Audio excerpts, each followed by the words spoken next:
കുറ്റിപ്പുറം അപകടത്തിന് കാരണം ബസിന്റെ അമിത വേഗതയെന്ന് മോട്ടോർ വാഹന വകുപ്പിന്റെ റിപ്പോർട്ട്. അപകട സ്ഥലത്ത് അടുത്തടുത്തായി 2 വളവുകളെന്നും അമിത വേഗത്തിൽ ആയതിനാൽ ഒരു വളവ് കഴിഞ്ഞ് രണ്ടാമത്തേത് വളയ്ക്കാൻ ശ്രമിച്ചപ്പോൾ നിയന്ത്രണം നഷ്ടപ്പെട്ടെന്നും റിപ്പോർട്ടിൽ പറയുന്നു. ഗതാഗത കമ്മീഷണർക്ക് മോട്ടോർ വാഹന വകുപ്പ് റിപ്പോർട്ട് സമർപ്പിച്ചിട്ടുണ്ട്. വിവരങ്ങളുമായി ശാന്തകുമാർ വെള്ളാലത്താണ് ചേരുന്നത്.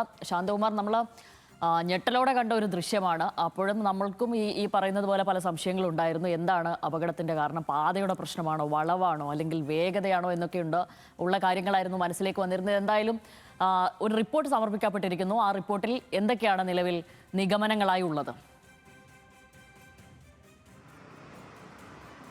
ശ്യാമിലി, കഴിഞ്ഞ മാസം 26-ാം തീയതിയാണ് 39 പേരുടെ പരിക്കിനും ഒപ്പം തന്നെ ഒരാളുടെ മരണത്തിനും ഇടയാക്കിയ അപകടം കുറ്റിപ്പുറത്ത് ഉണ്ടാവുന്നത്, ദേശീയപാതയിൽ ഉണ്ടാവുന്നത്.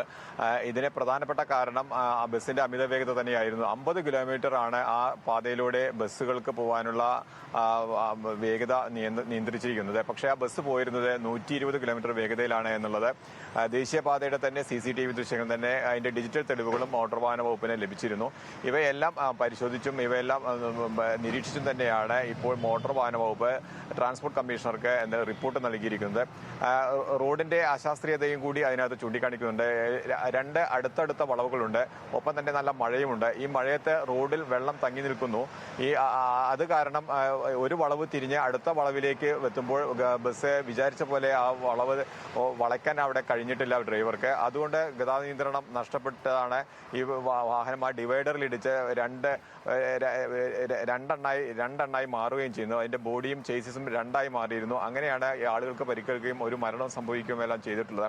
എന്തായാലും ഏറ്റവും പ്രധാനപ്പെട്ടത് ബസ്സിന്റെ അമിത വേഗത തന്നെയാണ്. മറ്റൊന്ന് റോഡിലെ അശാസ്ത്രീയതയുമുണ്ട്. പുതിയ ദേശീയപാതയാണ്. ആ ദേശീയപാതയിൽ നിർമ്മാണത്തിലെ അശാസ്ത്രീയത നേരത്തെ തന്നെ ചൂണ്ടിക്കാട്ടിയതാണ് നാട്ടുകാരും അധികൃതരും എല്ലാം. പക്ഷേ അവയ്ക്കൊരു പരിഹാരം ഉണ്ടായിട്ടില്ല. അതൊരു അപകടത്തിനെ വഴിവെക്കുകയാണ്. അത് ഈ ഒരു അപകടം മാത്രമല്ല, നിരന്തരം അപകടം ഉണ്ടാകുന്ന ഒരു മേഖല കൂടിയാണ്. അവയെല്ലാം കണക്കിലെടുത്തു തന്നെയാണ് ഇപ്പോൾ ട്രാൻസ്പോർട്ട് കമ്മീഷണർക്ക് എന്തായാലും മോട്ടോർ വാഹന വകുപ്പ് ഈ റിപ്പോർട്ട് നൽകിയിരിക്കുന്നത്. ശ്യാമിലി, ശരി. ശാന്തകുമാർ വെള്ളാലത്താണ് വിവരങ്ങൾ നൽകിയത്.